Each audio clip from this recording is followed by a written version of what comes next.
வருத்தப்படாத வாலிபர் சங்கத்துக்கு கூட அந்த இயக்குனர் வந்து என்னை ட்ரை பண்ணேன்னு சொன்னார். அந்த மாதிரியான படங்கள் நான் சூஸ் பண்ணல. ஏன்னா என்னோட நேச்சர் அது இல்லை. பெருசாக பணம் சம்பாரித்து பெரிய ஃபேன் பேஸ் வச்சுக்கிட்டு நம்ம நாளைக்கு ஏதோ ஒன்று ஆயிடணுன்றதுலாம் கிடையாது. நான் வேற ஒரு சிந்தனையில் என் சமூகத்திற்கான என் மக்களுக்கான கதை கையில் வந்து ஒரு கைப்பிடிச்சு கூட்டு போகிறேன், இல்லை கையில் புத்தகமாக இருக்கிற ஒரு படமாக தான் என்னோடது இருக்கும். ஸோ அதனால் ஜென்சி கேஸை நம்ம தப்பாக அவன் தான் இந்த படத்தை கொண்டாட போகிறான். அவனுக்கு இந்த மாதிரி படத்தை நம்ம பழக்கப்படுத்தலை. ஆனால் இந்த படம் அவனை பழக்கப்படுத்தும். இப்போ இப்படி காதலிக்கலாமா, இப்படி அன்போட இப்படி அழகாக நம்ம பெண்களை வந்து நம்ம அப்படி பார்க்கலாமா, அவங்களோட ஃப்ரெண்ட்ஷிப் இப்படி இருக்கலாமா, அவனுக்கு இது நிறைய சொல்லிக் கொடுக்க போகுது. ராஜ்குமார் பெரியசாமியோ இல்லை தம்பி லோகேஷ் கனகராஜோ பெரிய நடிகர்கள் வச்சு எடுத்துக்கிட்டு தானே இருக்காங்க, நெல்சன் எடுத்துக்கிட்டு தானே இருக்காங்க. இங்கே எல்லா ஹீரோக்களுக்கும் என்னென்னா சம்பளங்களை ஏற்றிக்கிட்டே போகணும். படம் ஓடுதோ ஓடலையோ அடுத்த படத்து சம்பளம் ஏறிடணும். அப்படின்றப்போ அவங்க என்ன பண்ணுறாங்க, ஒரு பெரிய டைரக்டர் ஹிட்டு கொடுத்த டைரக்டர் சேர்றத மட்டும்தான் நினைக்கிறாங்க. கண்டென்ட் இருக்க படத்தோட ஒரு டைரக்டரோட சேர்றதை அவங்க விரும்புறதில்ல. முதல்லலாம் கமல் சார் படங்கள் பார்த்தா ஒரு 15 நாள் தூங்க மாட்டோம். குணா பார்த்துலாம் நான் 15 நாள் தூங்கவே இல்லை. ஏன்னா அந்த கேரக்டர் கண்டவங்க நிற்கிது. அப்படி ஒரு படம் இப்போ வரலையே. ஒரு ஹீரோக்களுக்கான வேலை இருக்க படமே இல்லை. எல்லாமே வெறும் அடிதடி வெட்டு குத்து கஞ்சா கடத்தல் இப்படி போயிட்டு இருக்கும்போது என்ன பண்ணுங்க? அப்போ மக்கள் மனதில் நிற்க மாட்டேங்குது. பைசனையும் பார்த்துருக்காங்க, டியூடையும் பார்த்துருக்காங்கல்ல, மக்கள் நிராகரிக்கலையில. மக்கள் போகிறாங்கல்ல டியூடுக்கு, அப்போ அவனுக்கு அது பிடிச்சிருக்கு தானே அர்த்தம். நீங்கள் ஏன் அவனுக்கு பிடிக்காத ஒன்றை திணிக்க நினைக்கிறீங்க? அப்போ எனக்கு வந்து வேறுபாடு தெரியுது. மக்கள் அதையும் ரசிக்கிறாங்க.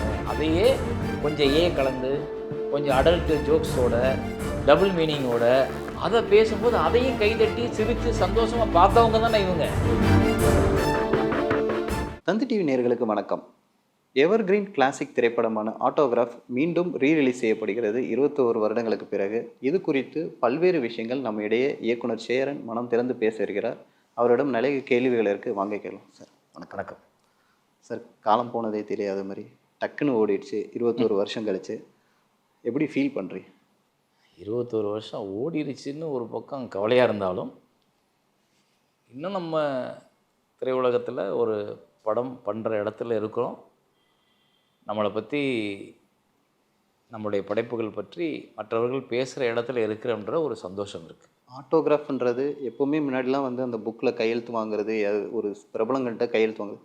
இப்போ அந்த கலாச்சாரம் இருக்குன்றது, அது வந்து ஒரு புகைப்படமோ செல்ஃபி எடுக்கிற கலாச்சாரம் மாறிடுச்சு. உங்கள் படத்துக்கு இந்த டைட்டில் வைக்கிறதுக்கான காரணம் என்ன? இல்லை, அப்போது வந்து ஸ்கூல் டேஸ் அப்படின்றதும், இந்த ஸ்கூல் டேஸை ஞாபகம் வச்சுக்கிறதுக்கான வாய்ப்புமே அந்த ஆட்டோகிராஃப் புக்கு தான் கொடுக்கும். நம்ம எல்லாத்தையும் விட்டுருவோம். நினைவுகள் நம்மக்கிட்ட இருக்கும். நம்ம படித்த புத்தகம், நம்ம தூக்கிட்டு போன அந்த அது என்ன பை, இந்த தூக்குச்சட்டி, அந்த சைக்கிள், அந்த கிளாஸ் ரூம், அந்த டெஸ்க்கு எல்லாமே தொலைஞ்சிரும். எல்லாமே நம்மக்கிட்ட இருக்காது. ஸோ நம்மக்கிட்ட இருக்கிறதுன்னு பார்த்தா அந்த குரூப் ஃபோட்டோ எடுத்துருப்போம், அது இருக்கும். அப்புறம் இல்லாட்டி இந்த புக்கு வச்சுருப்போம், எல்லாட்டையும் கையெழுத்து வாங்கி. அப்போது வந்து அந்த ஆட்டோகிராஃப் புத்தகம்னு தான் பேர். அப்புறம் அது ஸ்லாம் புக்குன்னு மாறிச்சு.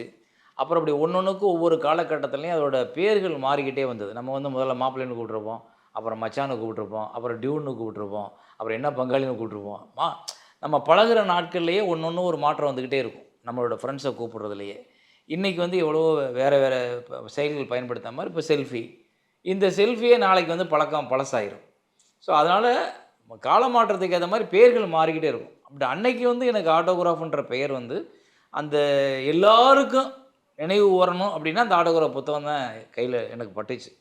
ஸோ அதனால் அந்த தலைப்பு வந்து ஆட்டோகிராஃப்னு வச்சோம். அது வந்து தமிழில் இருந்திருக்காது, ஆங்கிலத்தில் தான் இருக்கும். அதை வந்து தமிழில் வந்து கையெழுத்து புத்தகம், இல்லை நினைவு புத்தகம், இல்லை ஞாபக புத்தகம்னு வச்சா ஒரு அட்ராக்டிவ் இல்லை. அதனால் வந்து நீங்கள் தமிழ்லேயும் அதே அந்த இங்கிலீஷ் டிரான்ஸ்லேஷன் ஆட்டோகிராஃப் அப்படின்னு ஆமாம் போட்டிருந்தோம். அதான் இந்த தலைப்பு வந்ததுக்கான மர்மம். இந்த படத்துக்கு நீங்கள் கதை எழுதுனதுக்கு நீங்கள் தான் அதை நடிக்கணும்னு ஒரு முடிவு பண்ணிங்களா, இல்லை வேற ஒரு நடிகரை வந்து ஏற்கனவே மைண்ட் செட்டில் வச்சுருந்தீங்களா? இந்த படத்துக்கு முன்னாடி நான் சொல்ல மறந்த கதைன்னு ஒரு படம் நடித்தேன், தங்கர் பச்சனோட படம்.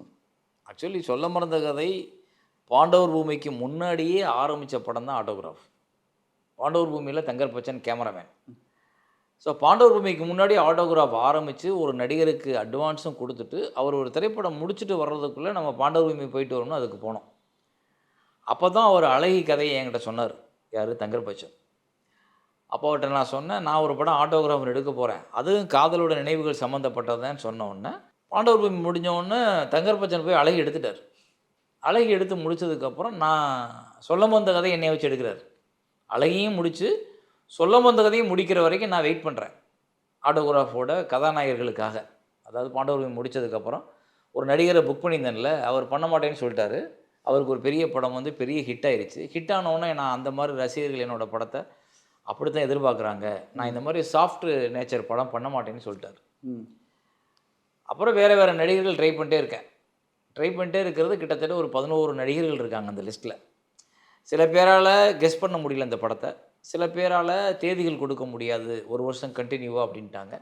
சில பேருக்கு இந்த கதை புரியலை, இது எப்படி இருக்கும் அப்படின்னு சொல்லி ஒரு டவுட்டு. அதனால் யாருமே நடிக்க முன் வரல.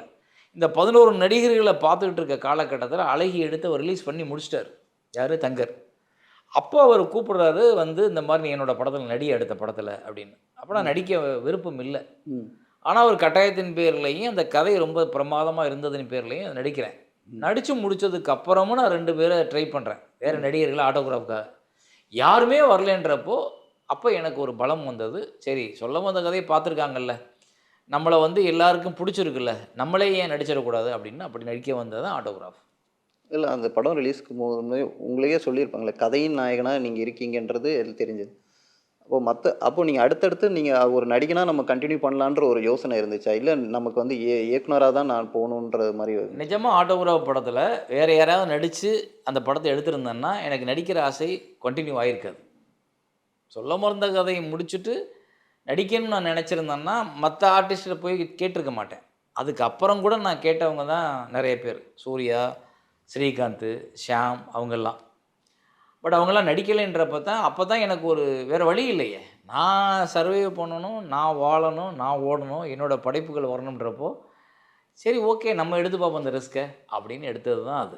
அது மற்றபடி எனக்கு நிஜமாகவே பார்த்தா வேறு யாராவது ஒத்துருந்தாங்கன்னா நடிகனாக கூட நான் வந்திருக்க மாட்டேன். நான் நிறைய படம் பண்ணணுன்னு, நிறைய இயக்குனராக படம் பண்ணணுன்னு தான் என்னோடய ஆசை. இப்போ கூட நான் வந்து இயக்குனராக படம் பண்ணணுன்னு தான் என்னோடய ஆசையை ஒழிய நான் நிறைய படம் நடிக்கின்ற என்னோடய ஆசை இல்லை.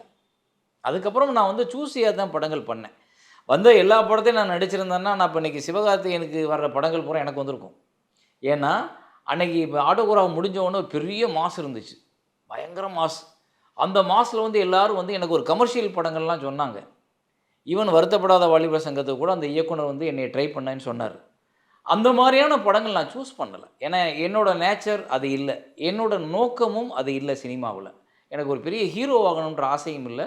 பெருசாக பணம் சம்பாரித்து பெரிய ஃபேன் பேஸ் வச்சுக்கிட்டு நம்ம நாளைக்கு ஏதோ ஒன்று ஆயிடணுன்றதுலாம் கிடையாது.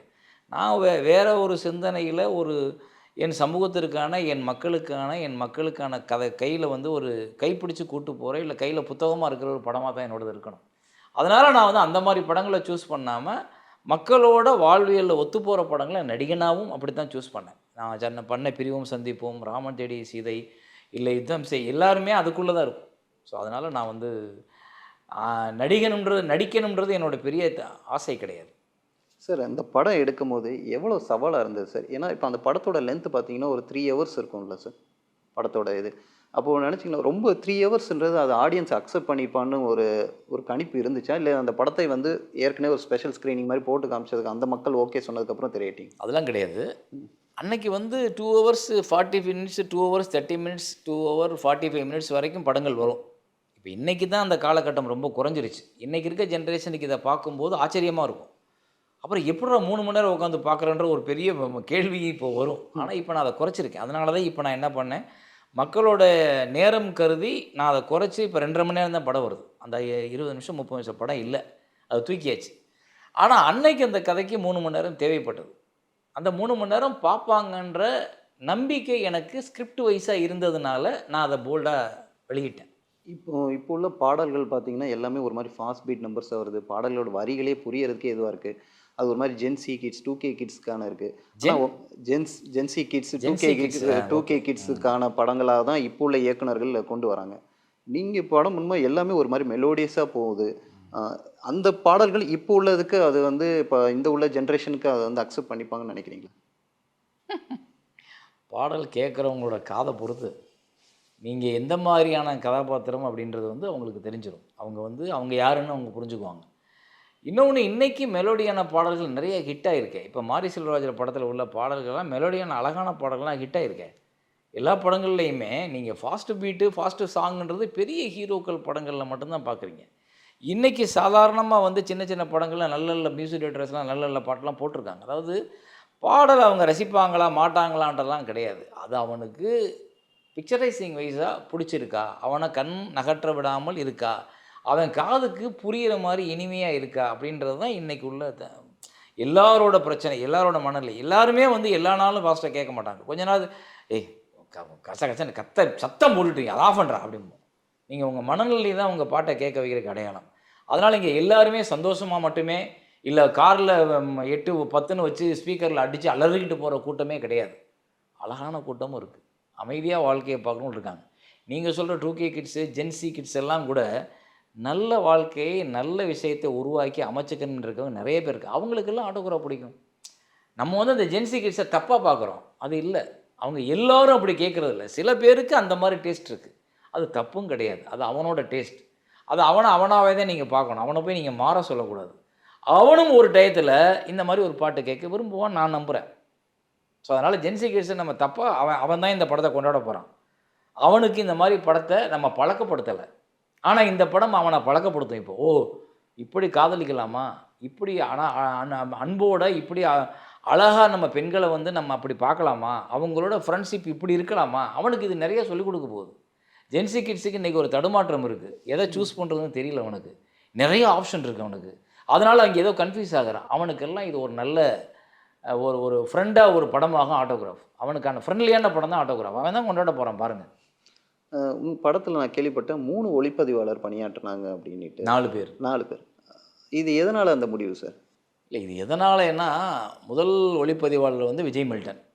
இப்போ விஜய் மில்டன் வந்து பேசிக்காகவே ஒரு நல்ல கலைஞன். அவனுக்குள்ளே ஒரு கவிதை உணர்வு இருக்கும். அவர் வந்து கவிதை புத்தகத்து மூலமாக தான் எனக்கு பழக்கம்.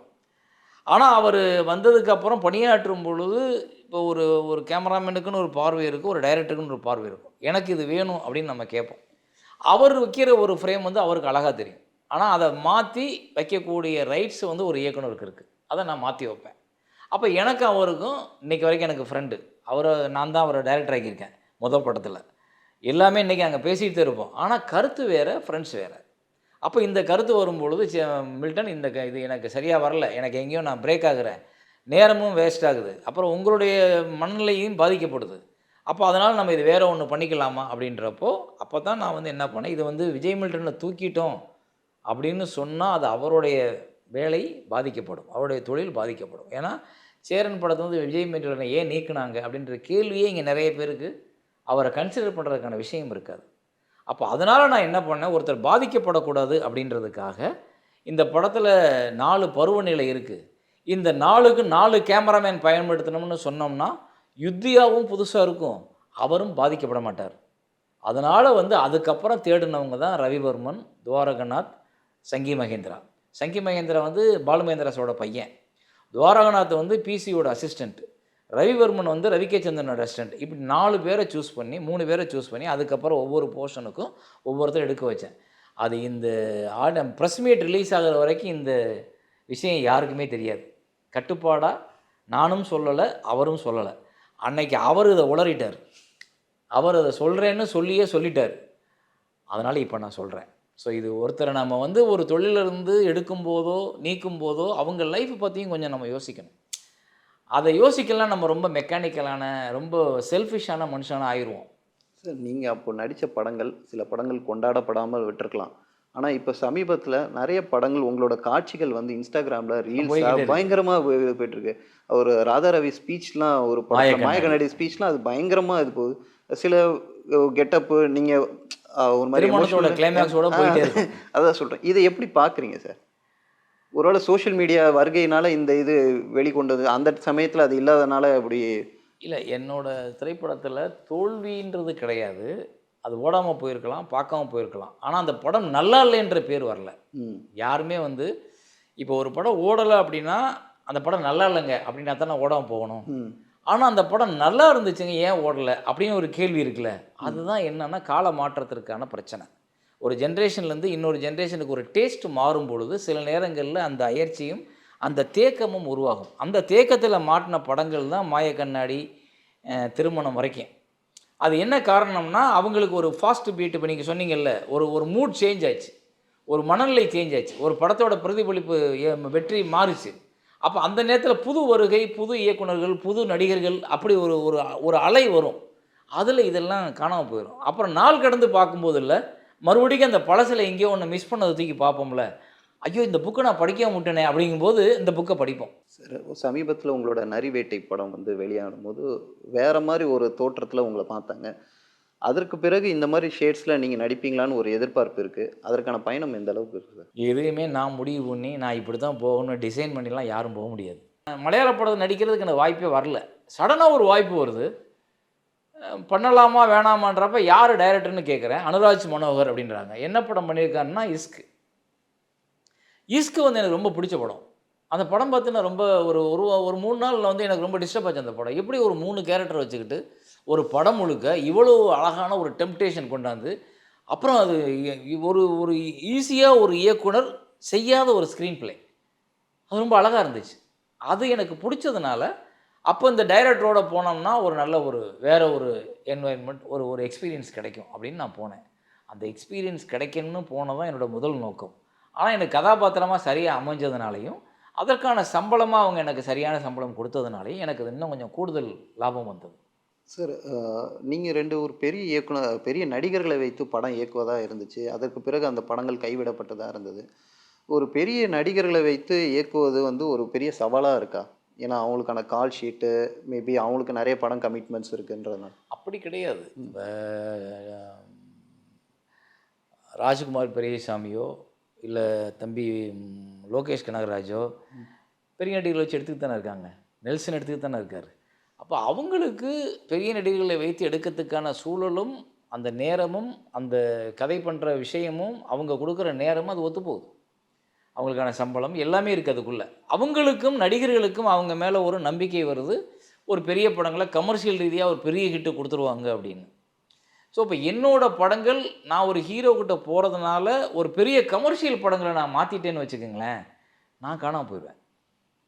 இங்கே என்னை இதுவரைக்கும் பார்த்த ரசிகர்கள், பார்த்த மக்கள் வந்து, இவர் இப்படி படம் பண்ணுவாரு. இவர் படத்துல ஒரு மெசேஜ் இருக்கும். இவர் படத்துல வந்து என்டர்டெயின்மெண்ட்ன்ற பேர்லயோ, இல்ல கமர்ஷியல்ன்ற பேர்லயோ நம்மள டிஸ்டர்ப் ஆகாத, நம்மளுக்கு பிரயோஜனப்படாத எதையும் அவர் எடுக்க மாட்டாரு. நம்ம படம் வந்து 2 1/2 மணி நேரம் பார்த்தோம்னால, அது நமக்கு எங்கேயோ ஒரு இடத்துல அது பயன்படும்னு நெனைப்பாங்க. நான் ஒரு பெரிய ஹீரோவுக்கு கதை பண்ணும்போது அப்படித்தான் பண்ணணும்னு நெனைக்கிறேன். அது இல்லாம நான் போய் மாத்தேன்னா, நான் பணத்துக்காக எங்கேயோ போய் சோரம் போயிட்டேன்னு அர்த்தமாயிரும். நான் சொல்றது முதல்ல இருந்தே நான் அப்படி வந்திருந்தேன்னு வச்சுக்கங்களேன், அது குற்றமா தெரியாது.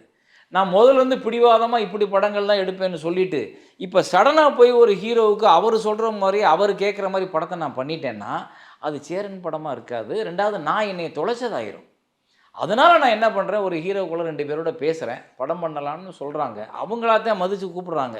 சேரன் சார் படம்ன்றதும், சேரனோட உணர்வுகளும் கமர்ஷியல்ல வந்து நல்லா இருக்கும்னு நெனைக்கிறாங்க. பட் நம்ம சொல்லும்பொழுது அது எங்கேயோ மாறுபடுது. அவங்க திருப்பி வந்து என்ன பண்றாங்க, நெனைக்கிறாங்க. ஆனா திரும்ப வந்து ஒரு ஹீரோவா தான் நிக்கிறாங்க. அப்ப அங்கே என்னோட படமா அது இருக்கறதுக்கான வாய்ப்பு இல்லாத போது, நான் அதிலிருந்து விலகுகிறேன். அவ்வளோதான் இது. கமிட்மெண்ட் எல்லாருக்கும் வரும், எல்லாருக்கும் இல்லாம கூட போகும். இப்போ இன்னொரு டாக்கர் என்னன்னா, நெறைய ரிலீஸ் படங்கள், பழைய படங்கள் ரிலீஸ் பண்ணப்படுது. புதிய படங்கள் யோசிக்கிற திறமை, அதாவது தமிழ் சினிமால புதிய படங்கள் இல்ல. அது வந்து கன்டென்ட் ஓரியன்டட் வந்து அதனால தான் பழைய படங்கள ரிலீஸ் பண்றாங்க. அப்படின்ற ஒரு பேச்சு அடிபடுது. இத எப்படி பார்க்குறீங்க? அப்படிலாம் கிடையாது. அது சும்மா யாராவது பேசுவாங்க. ம். பழைய படங்கள் எல்லா படத்தையும் ரிலீஸ் பண்றது இல்லையே. முன்னாடி நல்லா ஓடுன, மக்களால் பாராட்டப்பட்ட படங்கள் திரும்ப பார்த்தாங்கன்னா, அவங்களுக்கு ஒரு அது ஒரு ஹேப்பினஸ், அதில ஒரு லாபம். அதுதான் சொல்றாங்க எல்லாருமே. அதத்தான் செய்றாங்க. மத்தபடி எல்லா படங்களும் இப்ப நீங்க வந்து காதல் நல்ல படம் தான், நல்லா ஓடுச்சு அன்னைக்கு. திரும்ப ரிலீஸ் பண்றதுக்கான முயற்சி எடுக்கலாம். அழகி நல்ல படம் தான், திருப்பி ரிலீஸ் பண்ணாங்க. அது பெரிய வரவேற்பு பெறல.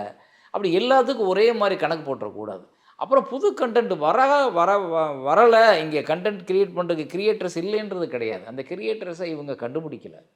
இவங்க தேடல. இவங்க தேடுறதெல்லாம் ஒரு கால்குலேஷன். ஒரு ஹீரோ, அந்த ஹீரோவோட முதல் படம் வெற்றி அடைஞ்ச ஒரு டைரக்டர், ஒரு பட்ஜெட். இந்த பட்ஜெட்ட போட்டோம்னா, வியாபாரியையோ, மக்களையோ இத டெம்ப்ட் பண்ணி, அதுக்கு ஒரு பெரிய லாபத்த பார்த்துரலாம். இந்த ஈக்குவசேஷனுக்கு எது வருதோ, அத படம் பண்ணுறாங்க. அதுதான் இன்றைக்கி உள்ள பிரச்சனை. அதில் வர்ற நஷ்டங்களையும் அவங்க தான் சந்திக்கிறாங்க. அப்புறம் அவங்க தான் புலம்புறாங்க, இந்த படம் போச்சு, அந்த படம் போச்சு, காந்தாரா ஓடுது, நம்ம ஊரில் எதுவுமே ஓடலைன்னு சொல்கிறது அவங்க தான். காந்தாரா வந்து எப்போ ஓடுச்சு? அவன் ஒரு நம்பிக்கையை வச்சு, கதையின் மேல் நம்பிக்கை வச்சு முதல் படத்தை பண்ணான். அந்த பெரிய ஹிட்டு தான் 2வது படம் இவ்வளோ பெரிய ஹிட் ஆகிறதுக்கு காரணம். ஸோ கன்டென்ட்டை நம்பும்போது தான் சினிமா பெரிய வெற்றி அடையும். அந்த அந்த நம்பகத்தன்மை இன்றைக்கி ஹீரோக்களோட டாமினேஷன் இங்கே அதிகமாக இருக்கிறதுனால அது இல்லாமல் போகுது. இங்கே எல்லா ஹீரோக்களுக்கும் என்னென்னா சம்பளங்களை ஏற்றிக்கிட்டே போகணும். படம் ஓடுதோ ஓடலையோ அடுத்த படத்துக்கு சம்பளம் ஏறிடணும். அப்படின்றப்போ அவங்க என்ன பண்ணுறாங்க, ஒரு பெரிய டைரக்டர் ஹிட்டு கொடுத்த டைரக்டர் சேர்ற மட்டும் தான் நினைக்கிறாங்க. கண்டென்ட் இருக்க படத்தோட ஒரு டைரக்டரோட சேர்றதை அவங்க விரும்புறதில்ல. அப்புறம் இன்னொன்று, கண்டென்ட் ஓரியன்டட் படங்களை வந்து அவங்க பண்ண நினைக்கிறதே இல்லை. கமர்ஷியல் படம் தான் பண்ண நினைக்கிறேன். கமர்ஷியல் படங்களை என்ன புதுசாக பார்த்துருவீங்க? என்ன அதே பாட்டுக்கு தான் ஆடணும். கூட்டத்தை மாற்றலாம், மியூசிக் டேரக்டரை மாற்றலாம், செட்டை மாற்றலாம். ஆனால் அதே டான்ஸு தான், அதே ஆட்டம் தான், அதே ஃபைட்டு தான். என்ன தான் பண்ணாலும் அந்த 150 பேர் அடிக்கணும். என்ன நடக்குது அப்படின்னு யோசிச்சா பார்வையாளர்களுக்கு வந்து அது அயற்சி ஆகுது. பார்வையாளர்களுக்கு என்னடா எத்தனை படத்தில் இப்படியே பண்ணுவாங்க. மியூசிக் இப்போ நீங்கள் கேட்குறீங்க, ஒவ்வொரு மியூசிக் கேட்க ஏதாவது ஒரு வித்தியாசமாக இருக்கா? நீங்கள் சொன்னீங்க பாட முடியலைன்னு சொன்னீங்க. அது காரணம் என்ன? அப்போ இது எல்லாம் தான் திரைத்துறையை வந்து திரும்ப வீழ்ச்சிக்கு உள்ளாக்குது. அன்னைக்கு முன்னாடி பார்த்தீங்கன்னா ஒவ்வொரு படங்களும் ஒவ்வொரு இயக்குனரோடையும் வேறு வேறு கதை, வேறு வேறு அமைப்பு, வேறு வேறு. இன்றைக்கி ஹீரோக்கள் நடித்த படங்களில் லாஸ்ட்டு ஒரு 5 இயர்ஸ் 6 இயர்ஸில் எத்தனை படத்தில் ஹீரோக்களோட நடிப்பு பிரமாதமாக இருந்துச்சு. இந்த முதல்லலாம் கமல் சார் படங்கள் பார்த்தா ஒரு 15 நாள் தூங்க மாட்டோம். குணா பார்த்துலாம் நான் 15 நாள் தூங்கவே இல்லை. ஏன்னா அந்த கேரக்டர் கண்டவங்க நிற்கிது. அப்படி ஒரு படம் இப்போ வரலையே. ஒரு ஹீரோக்களுக்கான வேலை இருக்க படமே இல்லை. எல்லாமே வெறும் அடிதடி, வெட்டு, குத்து, கஞ்சா, கடத்தல் இப்படி போயிட்டு இருக்கும்போது என்ன பண்ணுவீங்க? அப்போ மக்கள் மனதில் நிற்க மாட்டேங்குது. ஸோ கண்டென்ட் கிரியேட்டர்ஸ் இல்லைன்னு குறைபாடோடு பார்க்குறது வந்து ரொம்ப தவறு. இருக்காங்க, கண்டுக்கல. அப்புறம் இன்னொரு சமீபத்தில் ஒரு விஷயம், அதாவது டியூடு படம், மாரி செல்வராஜோட பைசன் படம், ரெண்டுமே வந்து நல்ல வரவேற்பு பெற்றிருந்தது. ஆனால் டியூடு படத்துக்கு அது ஆணவ கொலை பற்றி ஒரு மைய கருத்தாக இருந்தது. ஆனால் அந்த படத்துக்கு அந்த விமர்சனம் அவ்வளோவா இல்லை. ஆனால் மாரி செல்வராஜ் மீது ஒரு அவ்வளோ விமர்சனங்கள் இருந்தது. இது எப்படி பார்க்குறீங்க சார்? ஏன்னா 90களையும் நிறைய பார்த்திபன் சார் படமும் உங்கள் படங்களையும் நிறைய கருத்துக்கள் உள்ளே இருந்துச்சு. ஆனால் அப்போ உள்ள இல்லாமல் இப்போ ஒரு இயக்குனர் வேறு மாதிரி எடுத்தாலே ஒரு விமர்சனத்துக்கு உள்ளாயிடுறாங்களே. இல்லை, இது விமர்சனம்ன்றது ஒரு தனிப்பட்ட பார்வை தானே. அவங்க நினைக்கிறது, அவங்க சொல்கிறாங்க இது இப்படி இருக்குது அப்படின்னா அவங்க சொல்கிறதுல ரைட்டும் இருக்கலாம், தவறும் இருக்கலாம். ஆனால் படத்தை மக்கள் பார்க்குறவங்க பைசனையும் பார்த்துருக்காங்க, டியூடையும் பார்த்துருக்காங்கல்ல. மக்கள் நிராகரிக்கலையில, மக்கள் போகிறாங்கல்ல டியூடுக்கு. அப்போ அவனுக்கு அது பிடிச்சிருக்குன்னு தானே அர்த்தம். நீங்கள் ஏன் அவனுக்கு பிடிக்காத ஒன்றை திணிக்க நினைக்கிறீங்க? பிடிச்சவன் பைசனை பார்க்குறான், பிடிக்காதவன் டியூட் பக்கம் போகலை. பிடிச்சவன் டியூட் பார்க்குறான், பிடிக்காதவன் பைசன் பக்கம் வரல. அவ்வளோதானே. அப்போ அவனோட டேஸ்ட்டுக்கு தான் நீங்கள் விடணும். அவனை போய் நீங்கள் வந்து இதை ஏன் பார்க்கல, இதை ஏன் பார்க்குறீங்க அப்படின்னு கேள்வி கேட்க முடியாது. நீங்கள் வந்து சூப்பர் டீலக்ஸ் பார்க்கும்போது முதல் காட்சி நான் பார்க்குறேன். அந்த காட்சி எனக்கு ஒரு மாதிரி கஷ்டமாக இருக்குது பார்க்குறதுக்கு. ஆனால் என் பக்கத்தில் 2 ஃபேமிலி உட்காந்துருக்கு, சந்தோஷமாக பார்க்குறாங்க. அப்போ எனக்கு வந்து வேறுபாடு தெரியுது. மக்கள் அதையும் ரசிக்கிறாங்க. அந்த இடத்துக்கும் சினிமா நகருது. ஒரு கதையை வந்து அப்படியே உணர்வுபூர்வமாக யாருக்கும் முகசுளிக்காத அளவுக்கு அப்படியே ரொம்ப நீட் ஃபிலிமாகவும் பண்ணால் பார்க்குறதுக்கும் கூட்டம் இருக்குது. அதையே கொஞ்சம் கலந்து, கொஞ்சம் அடல்ட் ஜோக்ஸோட, டபுள் மீனிங்கோட அதை பேசும்போது அதையும் கைதட்டி சிரித்து சந்தோஷமாக பார்த்தவங்க தானே இவங்க. அதனால் அந்த நம்பிக்கையில் டியூடு கொடுத்துருக்காங்க. அதுக்கு என்ன பண்ணுறது? அது அருவருப்பு கிடையாது, அவனுக்கு பிடிச்சது. சில டைலாக்குகள் வேணால் வெளியில் நான் டியூட் பார்க்கல, நான் நீங்கள் சொன்னதை வச்சு பேசுகிறேன். நான் அவரோட டிராகன் பார்த்தேன், எனக்கு பிடிச்சிருந்துச்சு. கரெக்டாக நம்மளோட 90s அதில் உள்ள ஸ்க்ரீன் ப்ளே தான் அது. ஒரு ஒரு தவறு பண்ணவன் கடைசியில் மாறணும், அவ்வளோதான் அது. ஆனால் அது அவர் அழகாக இன்றைக்கி உள்ள ரேஞ்சுக்கு அந்த ஹீரோவை வச்சு கொடுத்துருந்தார். அந்த படம் பிடிச்சிருந்துச்சு. இந்த படத்தில் வந்து சில டைலாக்குகள் சொல்கிறாங்க, அது மட்டும் அருவருப்பாக இருந்ததுன்னு. அது மாதிரி விஷயங்களை அவர் டைரக்டர் இன்டர்வியூ பார்த்தேன் நான். அவர் சொல்ல, நாங்கள் இல்லை இன்றைக்கி சகஜம் தாங்க, நாங்கள்லாம் எங்கள் ஃப்ரெண்ட்ஸோட எங்கள் கேர்ள்ஸோட இதை பேசிக்குவோம்ன்றாரு. அப்போ அந்த உலகம் இங்கே வந்துருச்சு. நீங்கள் இன்றைக்கி வந்து ஒரு ஆணும் பெண்ணும் உட்காந்து ஒரு பான் மூவிஸ் பார்க்குற இடத்துக்கு வந்துட்டாங்க. அவங்க அதை அருவருப்பாக பார்க்கல. இது என்ன சாதாரண விஷயம். அவனுக்குள்ளே தப்பும் இல்லை, அவங்க 2 பேத்துக்குள்ளே தப்பும் இல்லை. ஆனால் அவங்க அந்த தப்பான படம்னு சொல்லக்கூடிய நம்ம சமூகம் நினைக்கக்கூடிய படத்தை சாதாரணமாக பார்த்துட்டு கடந்து போகிறானே. அப்போ மனநிலையும் ஜென்ரேஷனும் மாறுது. அதை போய் நீங்கள் தவறுன்னு சொல்கிறத விட அந்த இடத்துக்கு அவன் அடாப்ட் ஆகுறான். அந்த இடத்துக்கு அவன் எத்தனை நாள் நீங்கள் மூடி வைப்பீங்க? எத்தனை நாள் நீங்கள் மறைச்சி வைப்பீங்க?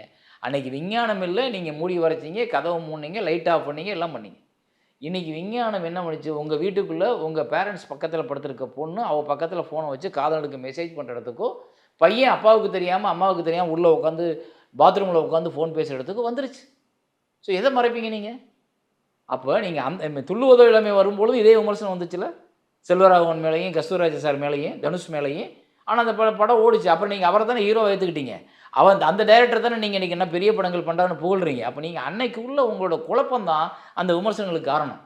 காலமாற்றத்தில் இதையே ஏற்றுக்குறோம் திருப்பி. ஆட்டோகிராஃப் 2 எப்போ வரும் சார்?